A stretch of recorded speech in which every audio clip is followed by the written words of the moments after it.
नमस्कार दोस्तों, बहुत बहुत स्वागत है आप सभी का हमारे YouTube चैनल में।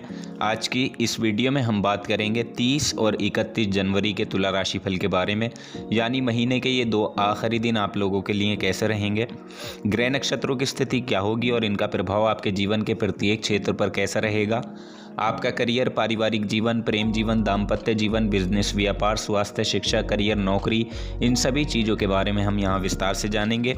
तो आप लोगों से निवेदन है, अगर आप चैनल पर नए हो तो चैनल को सब्सक्राइब जरूर कर लें और साथ ही बेल आइकन को भी दबा दें ताकि आपको प्रत्येक वीडियो की नोटिफिकेशन समय पर प्राप्त होती रहे। सबसे पहले बात कर लेते हैं ग्रह नक्षत्रों की स्थिति कैसी रहेगी। 30 जनवरी शनिवार का दिन है, कृष्ण पक्ष की द्वितीय तिथि है, माघ नक्षत्र रहेगा और सौभाग्य नाम का योग बन रहा है। चंद्रमा इस दिन सिंह राशि में रहेंगे और सूर्य मकर राशि में विराजमान है। राहु काल का समय 9:55 से 11:18 तक रहेगा। इस समय में आप किसी भी शुभ कार्य की शुरुआत ना करें और अभिजीत मुहूर्त 12:18 से 1:02 तक रहेगा। इस समय में आप किसी भी शुभ कार्य की शुरुआत कर सकते हैं। 31 जनवरी रविवार का दिन है, कृष्ण पक्ष की तृतीय तिथि है, पूर्व फाल्गुनी नक्षत्र रहेगा और शोभन नाम का योग बन रहा है। चंद्रमा सिंह राशि में है और 6:57 पर कन्या राशि में प्रवेश करेंगे। सूर्य मकर राशि में विराजमान है। राहु काल का समय 4:50 से 6:13 तक रहेगा और अभिजीत मुहूर्त 12:18 से 1:03 तक रहेगा। तो दोस्तों, ये थी 2 दिन की ग्रह नक्षत्रों की स्थिति और इन्हीं के आधार पर हम जानेंगे आपके लिए ये 2 दिन क्या कुछ खास लेकर आए हैं, क्या बड़ा बदलाव आपकी दिनचर्या में इन 2 दिनों में होने वाला है। हम यहाँ पर बात कर रहे हैं 30 और 31 जनवरी के तुला राशि फल के बारे में। ये 2 दिन क्या खास आप लोगों के लिए लेकर आए हैं, तो चलिए जानते हैं। यहाँ चंद्रमा की जो स्थिति होगी उसकी वजह से इन 2 दिनों में आपके जीवन में एक गति मिलेगी, यात्राएं भी इस समय में होंगी, प्रेम भी आपके जीवन में बढ़ेगा और अपनात्व की भावना भी होगी। साथ ही कुछ नए मित्र भी आपके इन 2 दिनों में बनेंगे। सामाजिक दायरा भी आपका बढ़ा हुआ रहेगा। किस तरीके से बढ़ेगा, सबसे पहले बात करते हैं आपके करियर के बारे में। तो करियर के लिहाज से अगर ये 2 दिन देखे जाएं तो यदि आप कहीं पर जॉब करते हैं तो इस दौरान आपका मन होगा कि आप कोई दूसरी जॉब ज्वाइन करें, यानी पहले से अगर किसी जॉब से आप जुड़े हुए हैं तो वहाँ आपका मन नहीं लगेगा। इसलिए अगर आप प्रयास करते हैं और आपको कॉन्फिडेंस है तो ही आप नई नौकरी के लिए अप्लाई करें, नहीं तो जो आप कर रहे हैं वही करते रहें, वही आपके लिए बेहतर रहेगा। लेकिन देखिए, इन 2 दिनों में आपको बहुत ही ज़्यादा मान सम्मान मिलने वाला है। यहाँ आपके पद में, आपकी प्रतिष्ठा में इजाफा होगा। साथ ही कुछ लोगों को नई नौकरी प्राप्त करने के लिए भी शुभ अवसर प्राप्त हो सकता है। और इस राशि के जो जातक व्यापार करते हैं, बिजनेस करते हैं, तो उनके लिए भी इस समय बहुत अच्छी लाभ की उम्मीदें यहाँ पर बनी हुई हैं। व्यापार करने वाले लोगों के लिए ये 2 दिन बहुत से शुभ अवसरें लेकर आएंगे। और अगर इस समय आप अपने विरोधियों से परेशान हैं तो देखिए, थोड़ा सा अपने विरोधियों से आपको सावधान रहने की आवश्यकता ज़रूर होगी, क्योंकि अचानक से वो कोई ऐसी परेशानी आपके लिए खड़ी कर सकते हैं जो आप नहीं सोच सकते, यानी किसी चीज़ में आपके वो रुकावट ला सकते हैं, किसी काम में बाधा बन सकते हैं। तो इसलिए उनसे थोड़ी सी सावधानी आपको यहाँ ज़रूर रखनी होगी। इसके अलावा यदि आप शेयर मार्केट से जुड़े हैं तो मार्केट में कंपटीशन का ध्यान रखते हुए भी आप अपनी रणनीतियाँ को बनाएं और अपनी सफलता को सुनिश्चित करने के लिए उन रणनीतियों के अनुसार ही कार्य करें। इस दौरान आपकी जॉब में, आपके कार्य क्षेत्र में आपके वरिष्ठ अधिकारियों के साथ सभी कार्य को आप इन 2 दिनों में अच्छे से पूरा कर पाएंगे। सभी वादे आप निभा पाएंगे जो आपने किए हैं और साथ ही कुछ ऐसा कार्य भी उनके समक्ष आप रख सकते हैं जो आपके लिए चुनौतीपूर्ण थे और उनको करने में आप काफ़ी बार असफल रहे हैं।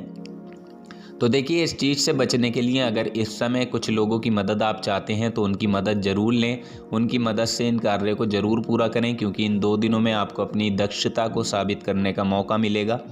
इसलिए अगर ऐसा करने में आप सफल रहें तो निश्चित रूप से तरक्की मिलने से आपको कोई नहीं रोक पाएगा। तो दोस्तों, इन सभी चीज़ों को ध्यान में रखकर आपको काम करना है। आर्थिक दृष्टिकोण से बात करें तो देखिए, इन 2 दिनों में कुछ खर्चों का योग भी है, क्योंकि इस समय में आपकी ज़रूरत की चीज़ों पर खर्चा यहाँ पर हो सकता है और घर की कुछ चीज़ों पर खर्चा संभव है, यानी कि कुछ चीज़ें, अगर कोई चीज़ नहीं लाना चाहते हैं आप या कोई चीज़ टूट गई है तो उसके लिए यहाँ पर कुछ खर्चा हो सकता है। लेकिन हाँ, परिवार का माहौल कुछ ज़्यादा ही इस समय में आपके खुशनुमा बना हुआ रहेगा। परिवार के लोग आपसे खुश रहेंगे। लेकिन आप अपनी जेब के हिसाब से ही खर्चा करें, फालतू चीज़ों पर खर्चा करने से बचें, क्योंकि यहाँ कुछ खर्चा आपके धार्मिक कार्यों में भी हो सकता है। इसलिए अपने खर्चे पर नियंत्रण रखने की आवश्यकता होगी। जो ज़रूरी चीज़ें हैं उन्हीं पर खर्चा आप करें। फालतू फिजूल खर्ची आप ना करें, यहाँ घूमना वहाँ घूमना या फालतू की चीज़ें खरीदना। तो इन चीज़ों से आपको बचकर रहना होगा, तो आपके लिए बेहतर रहेगा, क्योंकि आगे आने वाले समय में आपको पैसे की ज़रूरत ज़रूर पड़ेगी। तो यहाँ ध्यान रखकर चलिएगा। चंद्रमा यहाँ आपके भाग्य भाव पर भी दृष्टि डालते हुए दिखाई दे रहे हैं, जिसकी वजह से भाग्य का पूरा सपोर्ट आपको अपने हर काम में दोनों ही दिनों में देखने को मिलेगा। यानी जो कार्य आप काफ़ी समय से नहीं कर पा रहे थे, जिन कामों में आपको असफलता ही हाथ लग रही थी, तो अब ये समय है, यहाँ आपको अपने भाग्य के सपोर्ट से सफलता ज़रूर हासिल होगी। साथ ही आपकी जो आमदनी होगी उसमें भी काफ़ी हद तक बढ़ोतरी देखी जा सकती है। लेकिन देखिए, आप अपनी आमदनी को खर्चे में परिवर्तित ना करें, आमदनी को ज़्यादा से ज़्यादा संचित करने का प्रयास करें, तो आपके आगे आने वाले समय में ये काम आएगा।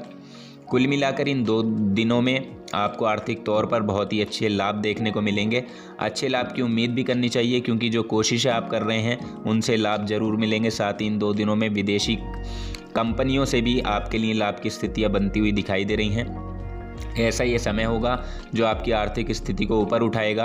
अगर आप विदेशी व्यापार से जुड़े हुए हैं तो ये शानदार समय आपके लिए रहेगा। कुछ अच्छे लाभ की प्राप्ति यहाँ आपको होगी। ये समय बहुत हद तक आपके लिए आपको खर्चों पर नियंत्रण करने का है और किसी भी चीज़ से ध्यान हटाकर आपको सिर्फ अपने काम पर ही फोकस करना है। इसलिए यदि ध्यानपूर्वक आप काम करेंगे तो सफलता आपको ज़रूर प्राप्त होगी। और जिन लोगों को रोज़गार की तलाश है तो उनको इन 2 दिनों में सफलता मिल सकती है। व्यापार में भी लाभ होने का बहुत अच्छा योग बना हुआ है। धन लाभ होगा, रुका हुआ धन भी आपको मिलेगा। और किसी को उधार पैसा दिया हुआ है तो उससे आप मांगें, वो ज़रूर इस समय में पैसा आपका लौटा सकता है। हालांकि आपको कोशिश करनी होगी। और यदि आपने पिछले दिनों में कुछ निवेश किया हुआ था तो उस निवेश में भी अब आपको लाभ मिलेगा। कड़ी मेहनत जो आप कर रहे हैं उसका परिणाम अब आपको प्राप्त होगा। और इस समय देखिए, अपने कुछ नए मित्रों को बनाने का मौका भी आपको मिलेगा। खुशियाँ और भाग्य का पूरा साथ आपको मिलेगा। दोस्तों देखिए, अगर आप किसी कर्जे से परेशान हैं, आपने लोन लिया था या किसी से पैसा कुछ उधार लिया था, तो धीरे धीरे कोशिश करें उस पैसे को चुकाने की। अगर आप धीरे धीरे थोड़ा थोड़ा कर भी उस पैसे को चुकाएंगे तो आपका जो लोड होगा वो काफ़ी हद तक कम हो जाएगा, आपका जो तनाव है वो काफ़ी कम हो जाएगा। तो इसलिए थोड़ा थोड़ा पैसा करके आप चुका सकते हैं, एकदम से आप ना दें। तो आप थोड़ा थोड़ा ही करके उस पैसे को लौटाने की कोशिश करें। हालांकि आपका जो कर्जा होगा वो चुटकियों में जो है समाप्त हो जाएगा। आपको थोड़ी सी ज़रूरत होगी ध्यान की, तो ध्यान रखें। और जो भी आपकी आमदनी है उसमें से रोक कर चलें। और अगर किसी से कर्जा लिया है तो उसे थोड़े थोड़े पैसे देते रहें, ये आपके लिए बेहतर रहेगा। ये समय काफ़ी अनुकूल है। विद्यार्थी अपनी पढ़ाई को लेकर जितना परिश्रम करेंगे उतना अधिक फल आपको प्राप्त होगा। अब बात करते हैं आपकी प्रेम जीवन, वैवाहिक जीवन की। इन 2 दिनों में यदि प्रेम जीवन की बात करें तो ये 2 दिन आपके लिए काफ़ी अनुकूल बने हुए हैं। प्रेम जीवन की बात यहाँ पर हम कर रहे हैं। शुक्र की कृपा आपके ऊपर जमकर बरसने वाली है। और शुक्र जो हैं वो वैसे भी प्रेम के कारक ग्रह ही माने जाते हैं। इसके अलावा प्रेम संबंधों को सफल बनाने के लिए जो कार्य आप कर रहे हैं उनको अब मजबूती से आप आजमा पाएंगे। ऐसा ये समय होगा कि यहाँ आप अपनी लव लाइफ को बेहतर बनाने में कोई कसर नहीं छोड़ने वाले हैं, जिसका सीधा असर आपके प्रेम जीवन पर भी होगा। इस समय आपकी लव लाइफ काफ़ी बेहतर होगी। प्रेम संबंधों में भी रोमांटिक समय रहेगा। रोमांटिक डेट पर भी आप इस दौरान जा सकते हैं अपने साथी के साथ मिलकर, या आप फ़ोन पर कुछ प्लानिंग बना सकते हैं कहीं पर घूमने जाने की। तो बेहद खुशनुमा पल आपको बिताने का मौका मिलेगा। बस आपको अपने रिश्तों को अहमियत को समझना है, रिश्तों की अहमियत को समझें और उन रिश्तों को अहमियत को समझकर ही एक दूसरे का साथ देना है। दाम्पत्य जीवन आपका काफ़ी खुशहाल यहाँ पर रहेगा। पारिवारिक जीवन की बात करें तो देखिए, इन 2 दिनों में आपके लिए ये समय इस बात का संकेत जरूर कर रहा है कि किसी तरह के विवाद में आपको नहीं पड़ना है, ताकि आप विवाद में पड़कर अपनी पारिवारिक स्थिति को कष्ट न दें। इसलिए विवाद से दूर रहने की कोशिश करें। सुख शांति रहेगी, कुटुंब की स्थिति भी अच्छी रहेगी। एक दूसरे के प्रति आप सराहना रखेंगे और अच्छे से निजी प्रयासों से काफ़ी हद तक सफलता भी आप प्राप्त कर पाएंगे। परिवार में सभी सदस्यों का एक दूसरे के साथ अच्छा तालमेल रहेगा। आपके स्वास्थ्य की बात करें तो स्वास्थ्य की दृष्टि से इन 2 दिनों में आपके लिए कुछ बड़ी परेशानी यहाँ पर दिखाई नहीं दे रही है, लेकिन फिर भी अगर आपको कोई परेशानी है तो उसका ध्यान रखें, स्वास्थ्य का ख्याल रखें और जो चीज़ें आपको नुकसान देती हैं उनका सेवन करने से बचें। डॉक्टर की सलाह मशवरा ज़रूर लेते रहें, दवाई का सेवन समय पर करें और अपने माता पिता की सेहत का भी ख्याल रखें, तो दोनों ही दिन आपके लिए बेहतर रहेंगे। तो दोस्तों, हम उम्मीद करते हैं आपको जानकारी पसंद आई होगी। जानकारी पसंद आई है तो वीडियो को लाइक और शेयर ज़रूर कर दें। चैनल को सब्सक्राइब करना ना भूलें। धन्यवाद।